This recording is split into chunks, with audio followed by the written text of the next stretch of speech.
우리 하나님의 말씀 미가서 7장입니다. 미가서 7장 오늘 마지막인데 1296면입니다.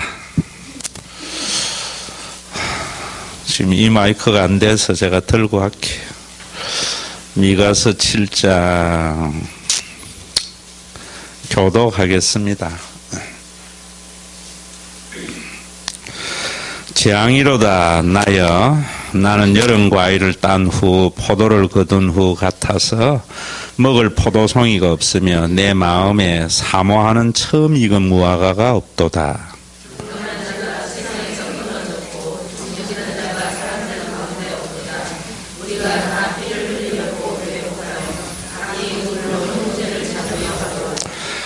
두 손으로 악을 부지런히 행하는도다. 그 지도자와 재판관은 뇌물을 구하며 권세자는 자기 마음의 욕심을 말하며 그들이 서로 결합하니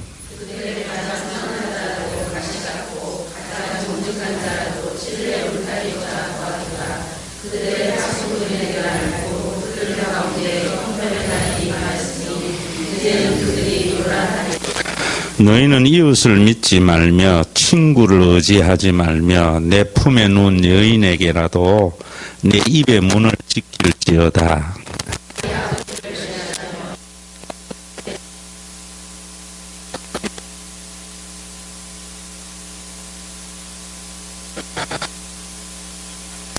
여호와를 우러러보며 나를 구원하시는 바라보나니 나의 하나님이 나에게 귀를 기울이시리로다.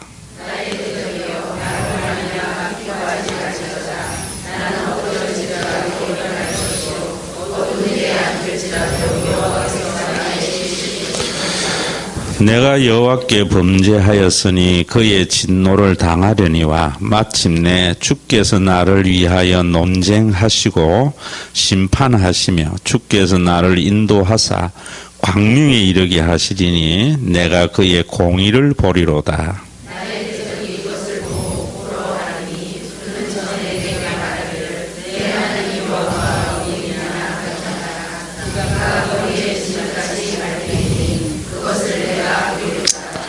내 성벽을 건축하는 날 곧 그 날에는 지경이 넓혀질 것이라.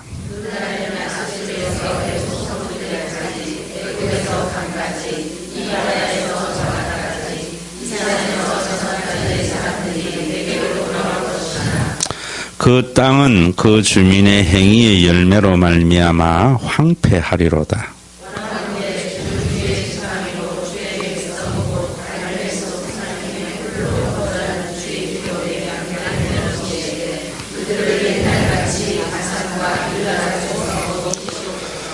이르시되 내가 애굽 땅에서 나오던 날과 같이 내가 그들에게 이적을 보이리라 하셨느니라.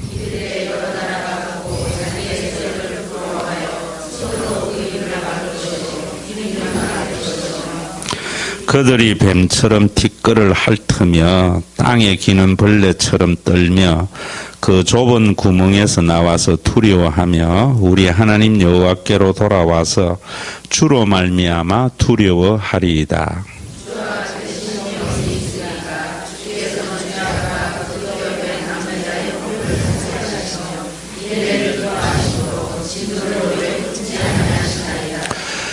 다시 우리를 불쌍히 여기셔서 우리의 죄악을 발로 밟으시고 우리의 모든 죄를 깊은 바다에 던지시리이다.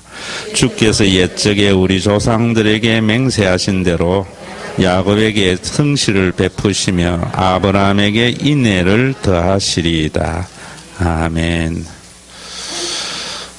우리 소선지서를 쭉 수요일날 우리 함께 해왔는데 이제 미가서 마쳐요.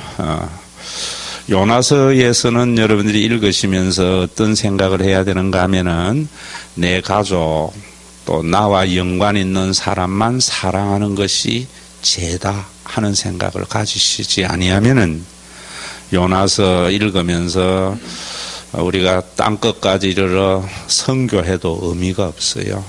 정말 중요한 것은 요나서에서는 우리 지난번에도 이야기했지만은 하나님이 뭘 말하는가 하면은 선교의 목적도 그런 데 있어요. 혈연을 넘어서는 우리 타락한 인간들은 여러분 자기 혈연적 관계, 영고적 관계만 중요시 여겨요.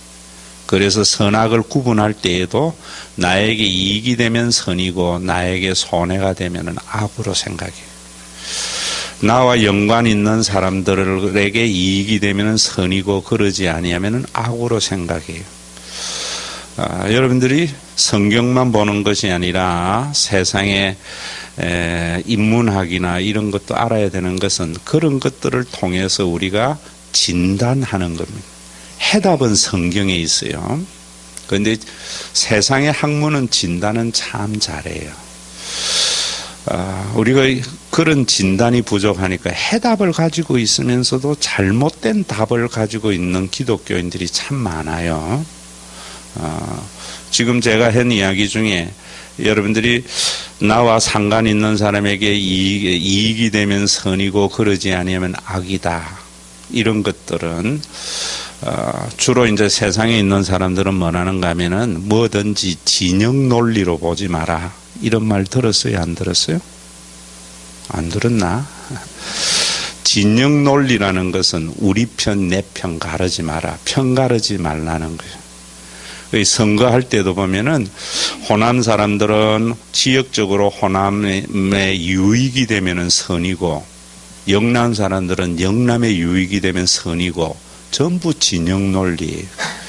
그런 논리를 백성들에게 딱 심어다 주면은 호남 사람, 영남 사람들에게 이익이 돌아갈까? 아니면은 정치하는 사람들만 이익이 될까? 정치하는 사람들. 그래서 지도자들은 대부분 사람들에게 어떤 마음을 넣는가 하면 진영 논리로 모든 것을 보게 해요. 여러분 교회도 마찬가지입니다. 제가 지난 주일날 설교하면서 그런 이야기 했죠. 우리 교회의 장로 노릇하기가 녹록지 않을 거라고. 여러분 우리 만나주일날 장로님들이 자기 교구를 좋은 자리에서 하려고 이렇게 서로 경쟁하는 모습을 보면서 교인들은 조금 그래 생각하는 항의의 말을 내가 많이 들었어요. 그런 게 뭐냐면 진영 논리거든요. 우리 교고 너희 교고. 정말 여러분 그런 것만이 아니에요. 또 기독교 안에서도 장로교, 침례교, 감리교 전부 진영 논리로. 그 진영 논리로 사람들에게 딱 평가름을 하고 나면은 앞에 선 사람들은 이익이 되어져요. 여러분들이 또 종교를 볼 때에도 기독교, 불교, 해교 뭐 이런 딱 진영 논리로 모든 걸 보면은 기독교는 선이고 다른 종교는 악이고 이래 본다. 더 중요한 것은 그런 진영 논리가 아니라 진짜로 하나님이 말씀하시는 선은 뭔가, 악은 뭔가. 제가 여러분들에게 이야기했죠. 악은 우리가 하나님같이 되고자 하는 것이 악이에요.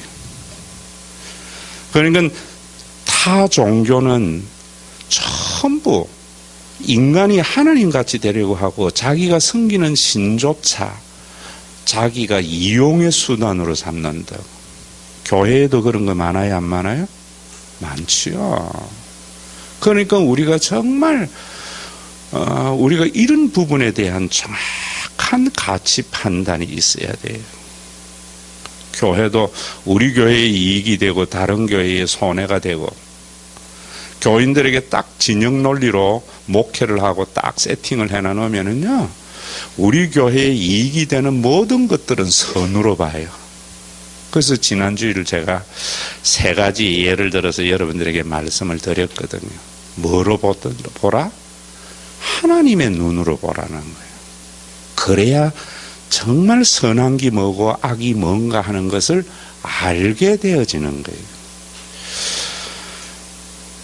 그러나 진영 논리가 나쁘다 하는 것은 일반 인문학이나 이런 것들은 이해가 되지만은 답은 없어요. 뭐라는 거면 진영 논리로 봐서 안 된다. 이래버린다. 답은 성경에 있어요. 여러분들이 뭐가 나쁜가? 우리 교회를 위해서 열심히 뭐 다 하고 우리 교회에 뭐 다 이래도 언제나 자기가 하나님과 같이 다른 사람을 판단하는 것, 그건 굉장히 나쁜 악이에요. 그래서 하나님은 마음의 중심을 본다라는 거예요. 그래서 제가 가끔 여러분들에게 또 당의하면서도 제가 손가락을 이래 한 번씩 해요. 왜 손가락이 이러겠어요? 우리가 이런 거 하자 이랬을 때 또 염려하고 이럴 때에 누가 하신다? 하나님이 하신다. 하나님의 주권에 우리가 순종하자는 거예요. 하나님이 하시지 아니하고 우리가 하자면은요, 안 하는 놈은 나쁜 놈이고 하는 사람은 착한 사람이고, 이런 가치관이 정해져 버린다고. 그러니까 여러분 굉장히 어떻게 보면은 신앙생활은요 굉장히 디테일하면서 예민해요. 사단과 하나님은요 구분이 딱 되는 것이 아니에요. 정말 너무나 유사한 것이 사탄이에요. 그래서 666을 이야기할 때도 어떤 신학자들은 하나님의 완전 3 플러스 4는 여러분 럭키 세븐 보잖아요. 666 그곳에 하나 못 미치는 것. 진짜로 귀한 것보다도 그거보다 하나 못 미치는 것. 거기 사탄적인 거예요. 그런데 우리는 사탄적인 것은 굉장히 나쁜 것이라는 딱 이러다 보니까 픽픽 넘어간다고. 교회에 열심히 하고 뭐 헌금하고 열심히 하고 난 뒤에 그 다음에 뭐 하는가 하면 전부 사탄이 기뻐하는 일이에요. 우리 교회는 권사는 이래서 안 돼. 집사는 안 돼. 그건 누가 해야 되는 거예요? 하나님이 해야 되는 거예요. 여러분들이 오늘 이 미가서를 보면서도 이제 마치면서 미가서의 가장 중요한 것은요, 공의로운 사회예요. 제가 여러분들에게 쭉 지금 이야기하는 것 중에 하나가 한국의 또 세계 기독교의 가장 큰 문제는 뭐냐면요, 성경을 교리화시키고 이론화시킨 거예요. 신학교에서 배우는 게 그런 거예요. 교리와 성경을 이론으로 배우다 보니까 지식은 많아요. 그러니까 그 지식을 가지고 판단해버린다. 성경은 우리의 삶의 모습, 실존이에요. 주일날도 어떤 분하고 대화를 하는데, 참 목사님 저는 신과 회복 있는 교회에 와서 한 가지 깨달은 것은 신앙이라는 것이 우리의 삶의 실존이라는 것을 깨달으면서 모든 것이 이렇게 풀린다는 이야기 들었어요. 여러분, 예수 그리스도의 우리의 죄를 위하여 십자가에 달려 돌아가셨다. 속죄, 이거는 이론과 교리거든요. 실존은 뭐냐면 하나님이 우리 아바아버지가 되셨다. 내가 이제 하나님 되려고 하는 삶을 살지 않는다. 실존으로 여러분들이 이해를 해야 우리의 삶에 그리스도의 구원이 나타나는 거예요. 미가서를 보면서도 우상 숭배하는 것들, 바알 섬기는 것들, 여호와를 섬기는 신앙 가져야지, 진영 논리로 보는 거예요. 그래 되면 어떻게 되는가 하면 미가서에서 말하고자 하는 것, 하나님을 경외하는 나라와 백성은 공의로운 공동체가 되어야 된다 하는 것을 잊어버리는 거예요. 여러분, 우리가 바알 숭배 안 하고 우상 숭배 안 하고 여호와를 경외하고 하나님만 부르짖는다고 하나님의 나라가 이루어지는가? 그래 되면은 야훼 신앙은 굳건해질지 몰라도 야훼 신앙이 가져다주는 하나님의 나라는 우리 가운데 이루어지지 않는 거예요. 그러니까 기독교는 번창해도 그 안에 하나님의 나라는 볼 수 없단 말입니다. 교인들에게 진영 논리로 여러분 우리 교회 타 교회 구분 딱 모든 걸 그렇게 선악을 구분하게 하면 우리 교회 굉장히 성장합니다. 그런데 교회 안에 하나님의 나라는 없어요. 교회가 커지니까 큰 일은 할 수 있어요. 사람이 많고 재정이 많아. 그런데 그 안에 하나님의 나라는 찾아볼 수 없어요. 하나님과의 관계 속에 모든 것에서 자유하고 평안하고 기쁨이 넘치는 삶은 찾아보기 어려워요. 뭐만 있는가? 우리 이런 거 한다? 자기 의에 대한 보람과 만족만 있는 거예요. 그건 하나님의 나라 아니에요. 미가서에서 여러분들이 보시면서 공의로운 하나님의 나라, 공의는 뭔가? 공의는요, 누구든지 자기가 수고한 정당한 대가가 주어지는 것이 공의예요. 평등하고 달라요. 공산주의는 평등을 지향하다가 망해버린 거예요. 하나님의 공의를 공산주의는 잘못 이해한 거예요. 레닌이나 마르크스나 헤겔이. 하나님의 공평은, 그 교회 안에서도 보면 어떤 사람들이요, 평등을 주장하는 사람이 있어요. 평등은 성경적이지 않아요. 공평해야 돼요. 공평은 자기의 수고에 대한 정당한 대가가 주어져야 돼요. 그런데 미가 시대에는 여호와를 경외하는 신앙은 그들이 추구했지만은 그 신앙이 가져다 주는 공의로운 나라가 이루어지지 않은 거예요. 그래서 미가가 지금 탄식하는 거예요. 그 앞에 여러분 보시면은 이 관점에서 7절에 보세요. 그래서 재앙이라고 말을 해요. 나여, 나는 여름 과일을 딴 후 포도를 거둔 후 같아서 먹을 포도송이가 없으면 내 마음에 사모하는 처음 익은 무화과 나무가 없다. 무슨 이야기냐면 수고에 대한 대가가 주어지지 않는 사회. 여러분 쉽게 이야기하면 이렇게 딱 보면은 뭐냐면은 오늘 이 미가 시대와 같은 게 대학 열심히 공부했는데 일자리가 없어. 포도를 따고 난 뒤에 황량한 들판과 같은 것이죠. 일생 동안 직장 다니면서 열심히 일을 했어. 은퇴했는데 어떻게 살까 걱정이 돼. 이게 공평하지 못한 거예요. 그런데 여러분, 어떤 사람은 공부를 안 해도 미래가 보장되는 사람이 있습니까 없습니까? 있지요. 어떤 사람은 열심히 일을 안 했는데도 노후에 띵까띵까 놀면서 먹는 거예요. 이게 불공평한 세상이에요. 그래서 지난주 여러분들에게 설교를 하면서 제가 그런 이야기 했죠. 인생이라는 것은 태어남도 인생이고 또 그리고 난 뒤에 죽기까지 우리가 먹고 사는 것이 인생이고 죽음도 우리의 인생 속에 있는 거고 죽음 이후도 우리의 삶의 모습이에요. 그런데 제가 뭐라 그랬어요?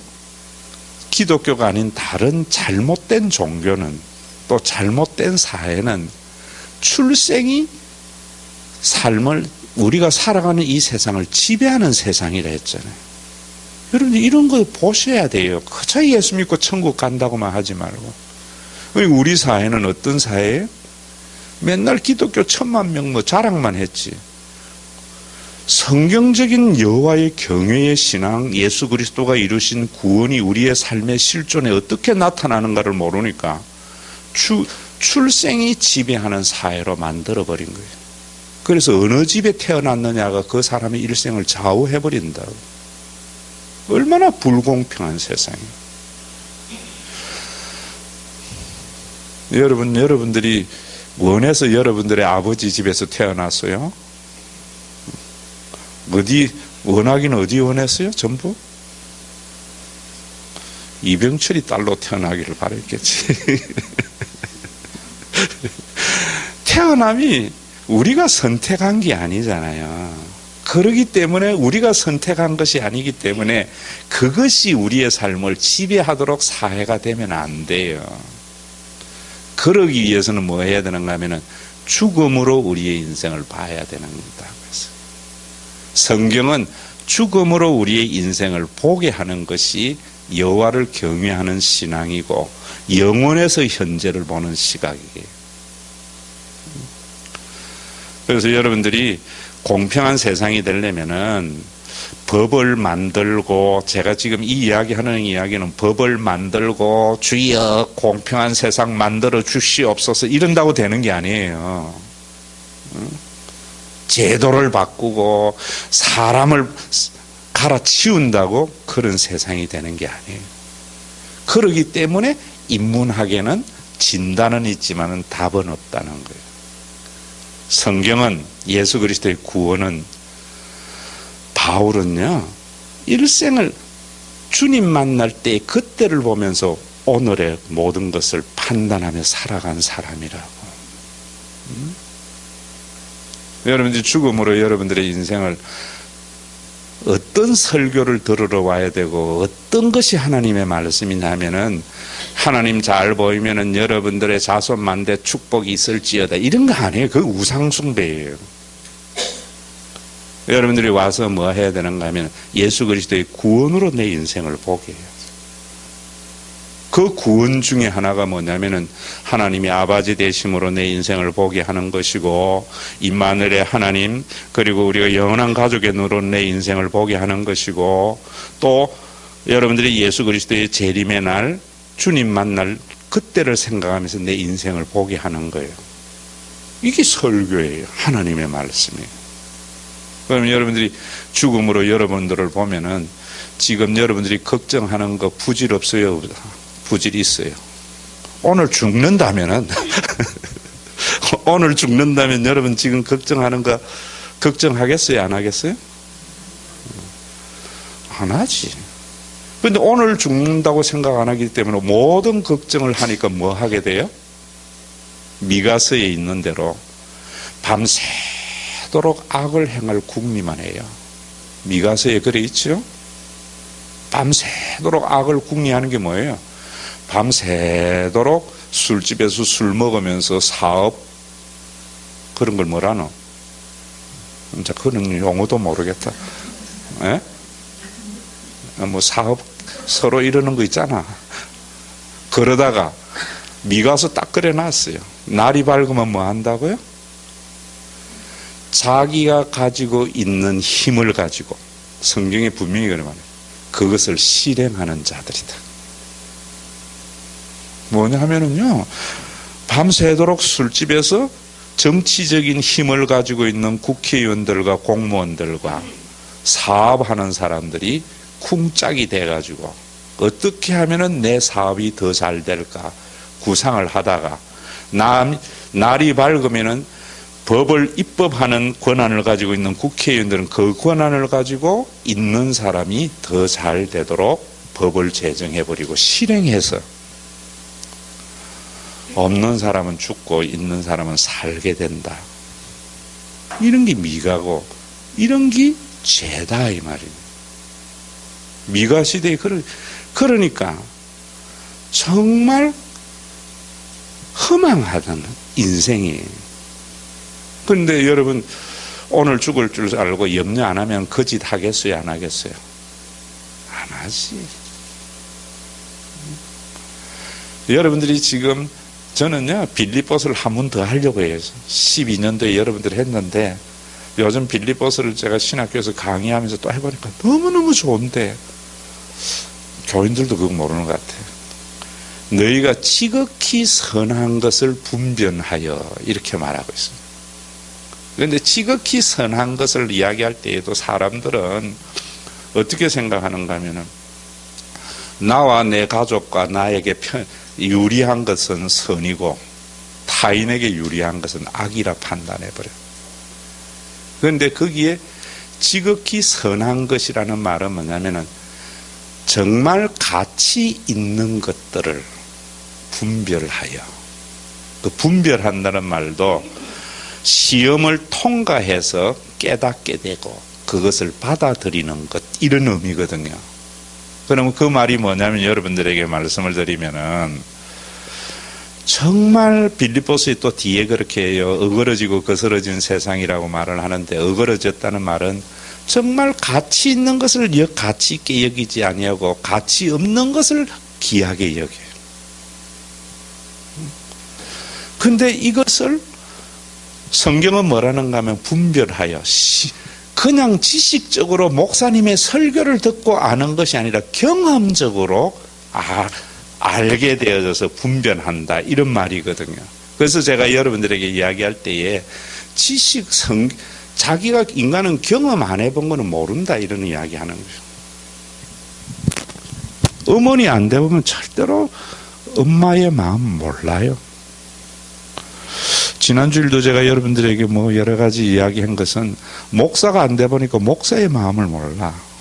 그래서 저는 참 우리 교회도 그래도 좋은 게 점점덕 사모님이 계시니까 제가 설교할 때 아마 마음에 그걸 여러분들하고는 다르게 피부적으로 알고 있을 것 같아요.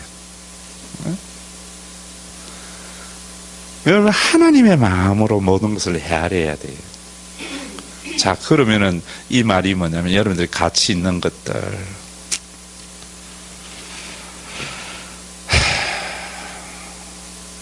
뭐가 가치 있다고 생각해요? 전부 사람들은요, 지금 우리가 출생에서부터 죽음의 요 인생만 바라보니까 무엇이 제일 중요하면 돈이 제일 중요한 거예요. 왜냐하면 우리 육신은 돈이 있어야 먹고 살잖아요. 그런데 돈이 중요하지 하다 이러면 안 돼요. 죽음으로 돈을 보고 세상을 봐야 돼요. 그러면은 그 죽음은 우리가 그리스도와 죽음을 통과해서 경험적으로 아는 자거든요. 바울도 그렇고 우리 모두는. 자, 여러분, 제가 앞에는 이제 오늘 죽으면은 염려하겠네 했지만은, 여러분, 오늘 죽는다고 생각하면은 여러분들이 정말 귀중하게 여기는 것을 귀중하게 여기겠어요? 오늘 죽으면은 여러분들이 정말 그것 때문에 싸우고 찢고 뽑고 하는 것도 오늘 죽는다면은 그거 별로 중요한 게 아니에요. 여러분들이 사람이 굉장히 미워지고 이런 것도 오늘 죽는다면은요, 그 미움 하나도 없어져요. 오늘 죽는지 모르니까. 저 인간만 없으면 내가 참 살만한데. 오늘 죽는 줄 알면 그 귀하게 여기죠. 지극히 선한 것, 정말 가치 있는 것을 너희들이 시험을 통과해서 그것을 깨달아서 그것을 받아들이기를 바란다, 이런 말이거든요. 제가 언젠간 여러분들에게 이야기했잖아요. 예화도요, 목사님들이 자꾸 예화집 보고 예화를 하면은 교인들에게 웃길 수는 있고 이해는 되게 하지만은요, 삶을 변화시키는 거예요. 신문이나 이런 거 보면요, 전부 예화투성이에요. 옛날에 성수대교 무너질 때 제가 이야기했지요. 잠실하고 왕십리가 학군이 같았다고. 그래서 무학여중, 무학여고 애들이 제일 많이 죽었어요. 학교 출근 시간에 가는 버스가 잠실에서 왕십리 가는 버스였거든요. 떨어진 게. 고등학교 1학년인가 여자애가 죽었는데 그 시체를 붙잡고 아버지가 통곡하는 게, 눈 좀 떠봐라, 눈 좀 떠봐. 못생기면 어떻고 뚱뚱하면 어떻노래. 응? 오늘 죽을 줄 알았다면 딸에게 먹고 뚱뚱해지는 거 그거 별로 신경 안 썼을 거예요. 못생긴 게 신경 안 썼어요. 공부 못하는 게, 공부 못하면 어떠냐. 누구야, 눈 좀 떠봐라. 우리가 얼마나 여러분 지금 하나님 앞에 가지려고 하고 하는 것들이, 세상에 있는 사람들이 얼마나 허망한 것을 바라고 있어요. 정말 귀한 것은요, 거기에 생명이라고 이래 해버리면 이해가 안 되는 거예요. 정말 귀한 것은 사람이에요. 사람이에요. 목회를 하고 땅끝까지 선교를 뭘 해도 사람 귀한 줄 모르고 하는 것은 전부 자기의예요. 자기의. 그 아버지가 딸이 죽고 나니까 딸이 비로소 눈에 보인 거예요. 그전에는 뭐가 봤는가? 자본주의가 만들어낸 인간의 허상으로 딸을 본 거예요. 여러분들, 우리가 만들어낸 허상으로 얼마나 많은 걸 보는지 몰라요. 그래서 저 사람은 귀하고 저 사람은 덜 귀하고 저거는 참 가치 있고 저건 덜 가치 있고 전부 허상이에요.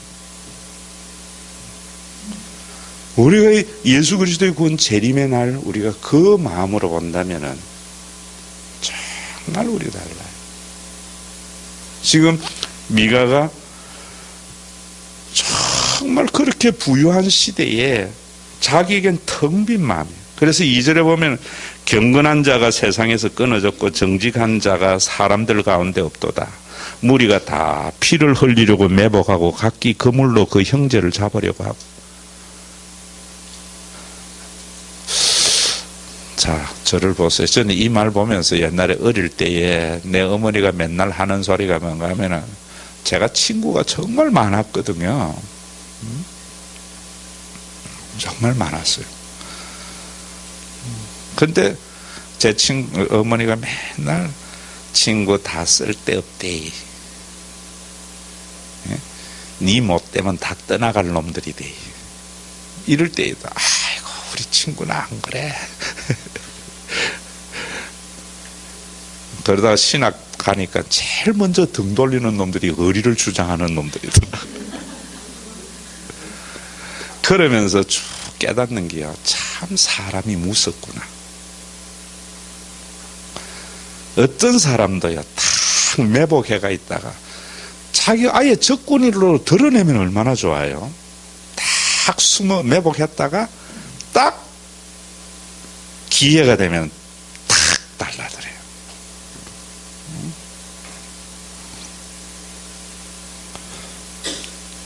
교회는 안 그럴 것 같아요?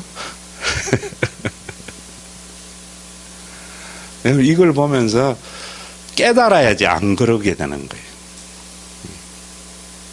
그런 것들을 여러분들이 그저 뭐 이런 진영 논리로 보지 말고, 사람이라는 것은요 전부 자기 발톱 안 드러내요. 그런데 자기가 손해보는 그 순간에 발톱을 딱 드러내서 공격한다. 지금 미가가 그런 말이에요. 매복해가 있다. 그리고 뭐 하게 됩니까? 거물로 형제를 다 쳐놔요. 여러분들 통장에 뭐 해놔나요? 저놈이 이런 말 했지, 그때 이런 거 했지, 다 기록해놨다가 거물을 딱 쳐놨다가 상대방이 힘을 잃으면은 딱 거물에 걸려들어서, 이 죄인들의 세상, 이기 없는 곳이 한 군데 있어요. 어디에? 가족이죠. 그게 내 혈연의 가족만이 아니고 모든 사람에게 확대시킨 것이 그리스도의 구원과 성령의 강림이에요. 그래서 그 사람이 진짜로 거듭난 사람이다, 성화된 사람이다 하는 것은 자기 가족만이 아니라 다른 사람에게도 매복하게 했다가 공격하지 않는 사람, 다른 사람에게도 거물치지 않는 사람. 대부분 사람들 보면, 저도 초창기에 목회를 하면서요, 목회 일지를 좀 썼어요. 뭔가 하면 교인들 중에 상처 주고 잘못한 것도 다 기록해놨다가 나중에 요거 한꺼번에 칠라. 지금은 일절 그런 거 없어요. 잊어버리는 게 편하더라고. 우리 속에 여러분 기록은 안 해도 마음에 얼마나 많이 저장하고 계세요. 그러면서 우리가 하는 대화 있죠. 뭐라 그래요? 그때 그러지만 또 그러네. 전부 거물 쳐놔놓고 매복해가지고 있다가 발톱 드러내는 거잖아요.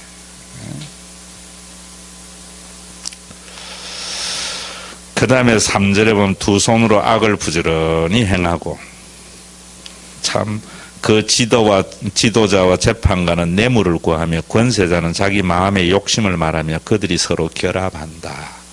이게 뭐예요? 예? 정치와 경제가 결탁하는 거예요. 오늘 여러분 아침 뉴스 보셨어요? 어버이연합을 정경련에서 기독교 단체를 통해서 자금을 대줬어. 그래서 노동자들이 데모할 때에 어버이연합에서 가가지고 막 연세 드신 분들이 데모하고 막 못하게 했잖아요. 그 뒤에 누가 돈 대줬어요? 정경련 전국경제인연합회. 왜? 노조 활동 못하도록. 자기들 안 드러내기 위해서 어디로 줬어요? 기독교 단체를 통해서. 여러분,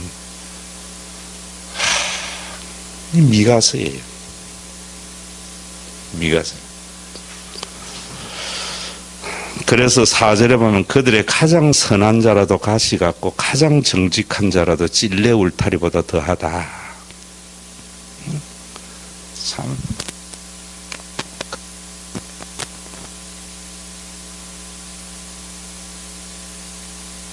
예수 그리스도의 구원을 이루신 성령을 나누어 가진 눈으로 보면은요, 모든 사람에게 그렇게 확대하라는 말이 그런 말이에요. 남들은요, 정말 가장 선하다 해도 가시가 있어요.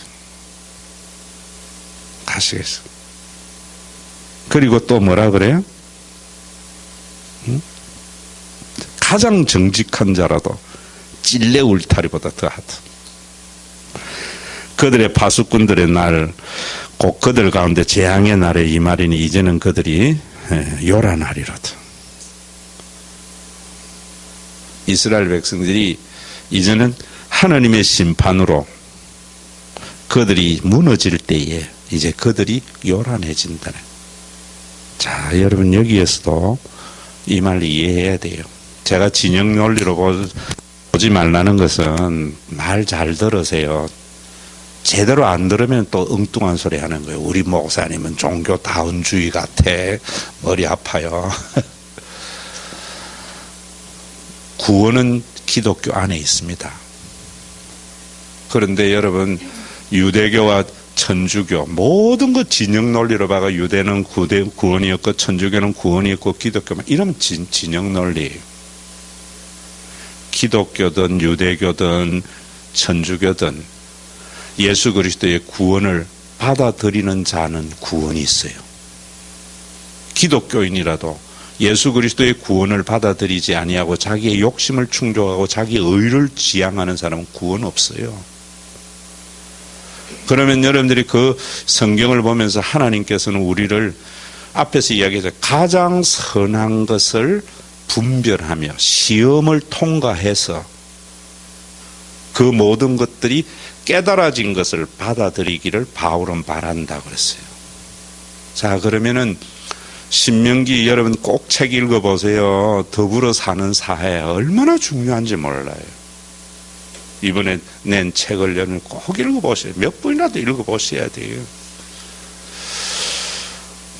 여러분 그럴 때에 이스라엘 백성들은 유대인들은 늘 읽는 책이 뭐예요? 유대인들은 늘 읽는 책이 뭐예요? 성경 중에? 신명기지요. 그 중에 그들이 늘 읽는 게 뭐예요? 신명기 6장 쉐마 이스라엘. 쉐마 교육이라고 할 때 쉐마라는 말은 히브리어로 들으라는 말이에요. 늘 듣게 하는 거예요. 어릴 때부터. 그래서 손목의 기호를 삼고 인중의 기호를 삼아서 늘 말씀을 묵상하고 이 사람들은 다닌다고. 그 말씀이 뭐냐면 하나님을 경외하고 내 이웃을 사랑하라 라는 말이에요. 응? 네 혼자만 살려고 하지 말고 약자에도 희망을 가지게 하라. 그래야 너희 나라가 천대까지 가느니라. 그러지 아니면 3, 4대 되면 망하리라. 이게 신명기의 말씀이에요. 그걸 가지고 여러분 하나님 잘 섬기면 1000대까지 복을 받고 안 섬기면 3, 4대에 망한다 이래버리니까 웃기는 거예요. 그 공동체에게 주신 말씀이에요. 너희들이 하나님을 경외해서 돈보다는 하나님을 경외해서 힘이 있는 사람이 너무 다 가지려고 하지 않고 형제로 보면서 가난한 사람에게 추수하다가 가장 떨어진 곡식단은 가난한 사람 먹도록 돌아서서 잡지도 말고 추수를 할 때에 복판에만 하고 가장자리에는 남겨두고 저는 참 어떨 때예요. 좀 배우고 권력 있고 돈이 있는 사람은요 뻔뻔해요. 남의 거 가져갈 때에도 밭에 가가지고 중간 거 빼는데 없는 사람들은 가져가라 해도 안에 못 들어가고 가장자리 뽑아간다고. 여러분 사람들 그렇게 안 보여요? 정말 없는 사람들은요 허락을 해도 미안해가지고 가장자리 그거 안에 들어가서 가져갈 용기 없는 사람들에게 가져가도록 가장자리 놔두고 군대 갔거든 1년 동안 군대도 보내지 말고 한가위 아내와 함께 기쁘게 지내고 참 여러분 신명기에 그렇게 말씀하고 있어요. 그런데 이런 것들을 모르고서 하나님 잘 믿으면 복 받는다고 이스라엘 백성들이 이랬다고. 그래서 미가 시대와 같은 상황, 재판관들과 권세자들이 결탁을 해서 악을 행해서 없는 사람들, 미가서 참 성경에 이런 거 있는 건 몰랐죠. 없는 사람들의 가죽을 벗기고 일어났어요. 뼈에서 살점을 뜯어내고 그 뼈를 솥에 구워서 먹고. 지금 여러분 본사에서 프랜차이즈 지점 망하나 안 망하나 막 내주는 것이 뭡니까? 퇴직금 받아가지고 통닭집 하나 하려고 하다가 프랜차이즈 낼 때는 온갖 것 다 가문이슬로 해놔놨다가 좀 되면 또 옆에 하나 세워가지고 다 뼈가죽 뽑아 먹는 거지 우리 사회가 지금. 그랬을 때에 이스라엘 백성들이 언제 깨달았는가? 2000년 동안 유리방황했어요. 하나님의 심판이 그들 속에 임했다고요. 자, 이 말 잘 들으세요. 그 사람들이 이제는 나라 없는 나라가 됐어요. 국민이 됐어요. 그래서 떠돌아다녔어요. 2000년 역사에 그들은요 혹독한 피해를 받았는데 그들이 꽃을 피운 것이 뭐냐면요 17세기 18세기 자본주의가 이 세상에 들어오면서요. 그전에는 농경사회였어요. 옛날에는 돈이 없었어요. 그건 돈도 지금과 같은 그런 돈이 아니에요. 지금 말하는 돈은 뭔가 하면 은행 예치금이 필요 없는 그런 게 옛날에는 반드시 금화, 그 가치가 있는 이런 것들만 있었다고.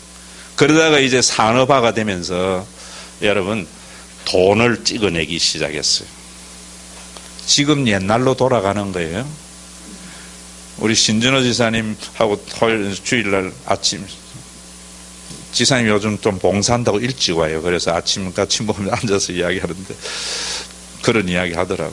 유럽이나 미국은 은행에 돈 맡기는 사람이 수수료 내야 돼요. 원래 은행이 그랬어요. 원래 은행이 뭐냐면은 돈 많이 가지고 집에 있으니까 불안하잖아요. 그리고 어떤 금고를 튼튼하게 가지고 있는 사람에게 돈을 맡기면서 수수료를 준 거예요.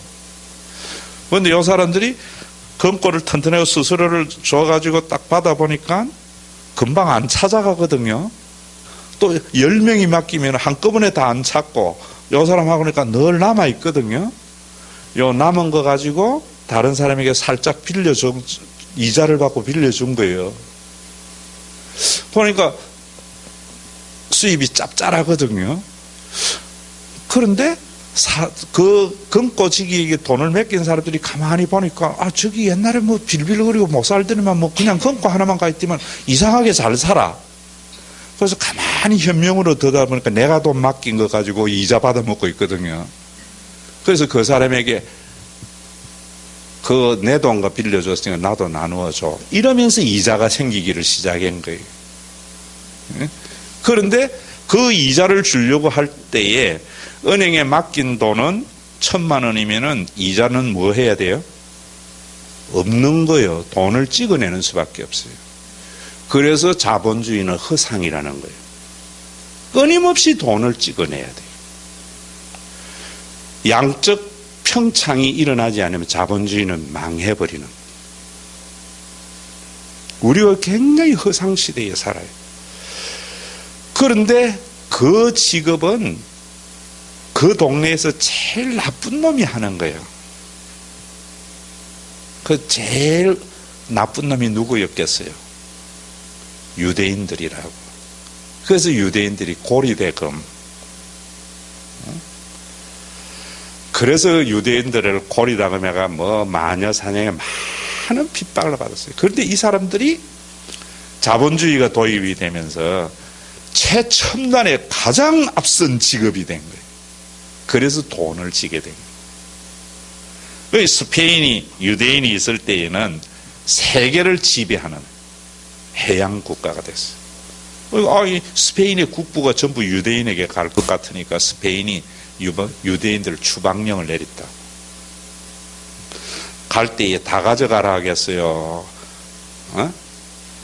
가방 하나만 들고 가라 하겠어요? 가방 하나만 들고 가라는 것이. 그 가방에 돈 넣어가지고 도망간 게 어딘가면 네덜란드라고. 네덜란드는 조그만한 나라예요. 얘들이 와가 또 돈놀이 해가 이러니까 네덜란드가 스페인을 제치고 해양제국이 돼요.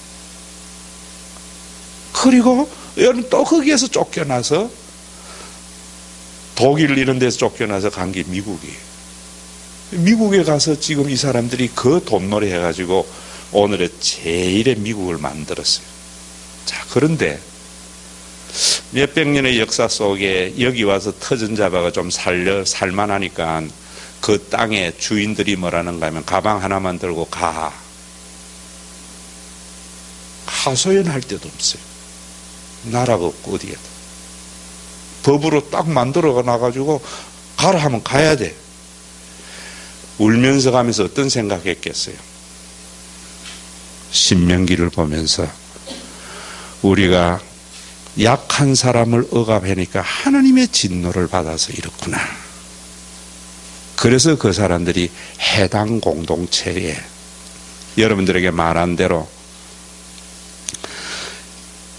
13살 성인식을 할 때에는 우리 공동체가 중요하다 해서 그 공동체가 자기 아버지만이 아니고 모든 공동체원들이 그 아이가 우리 공동체의 한 자기의 역할을 하도록 돈을 주는데 보통 유대인들은 4천에서 2억을 받아요.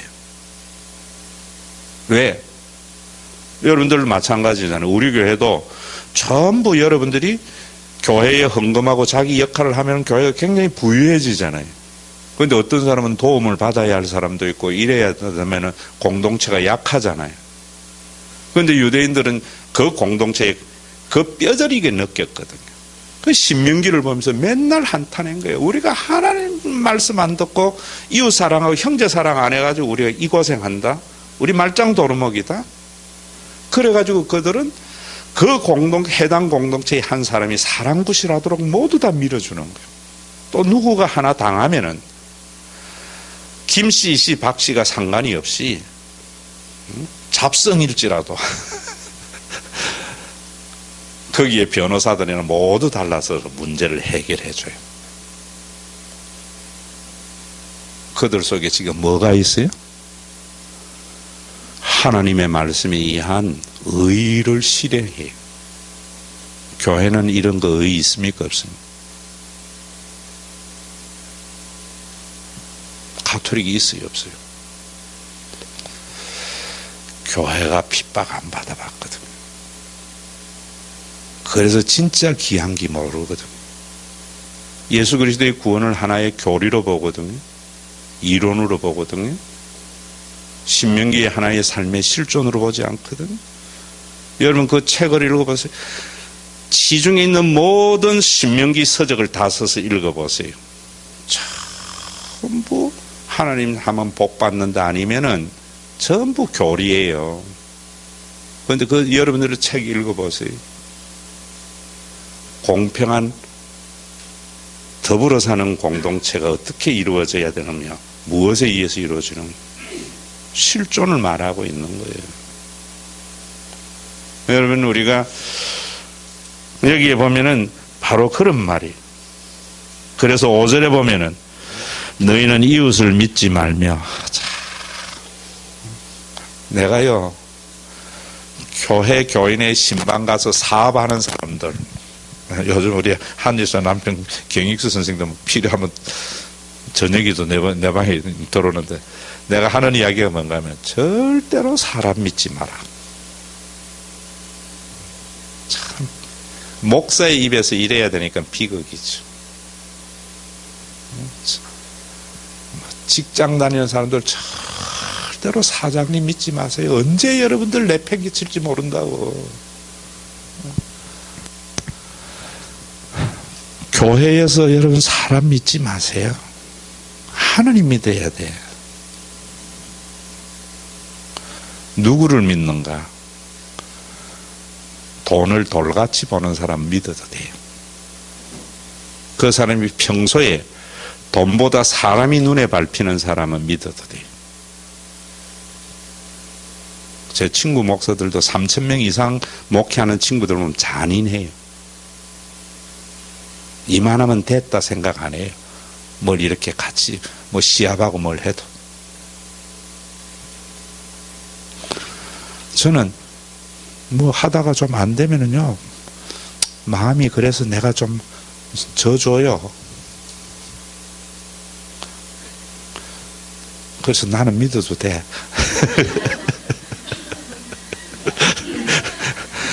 절대로 성공한 사람 믿지 마세요. 성공한 사람들은요 잔인해요.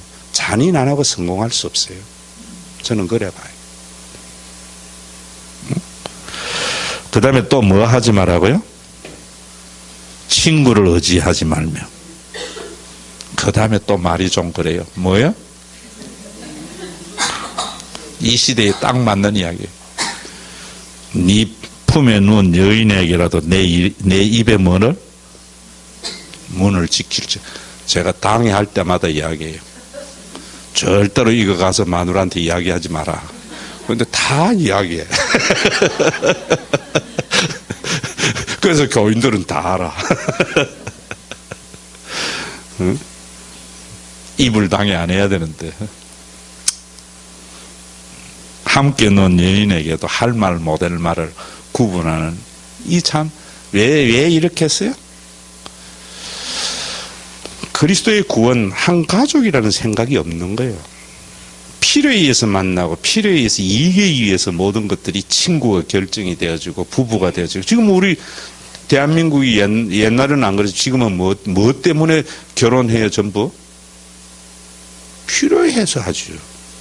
사랑해서 하는 거는 거짓말인 것 같아요. 좀. 딱 쳐다보고 저기 어깨 저기 나를 먹여 살릴 수 있겠나.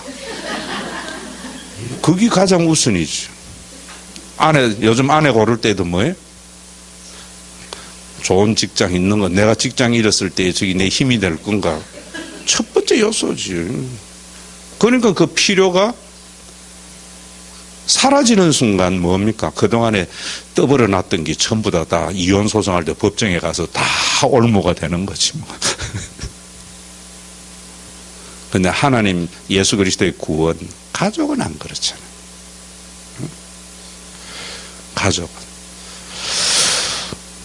아들이 아버지를 멸시하며 딸이 어머니를 대적하며 며느리가 시어머니를 대적하리니. 여기 왜 그 말은 없노? 시어머니가 며느리를 대적한다는 말은 없노?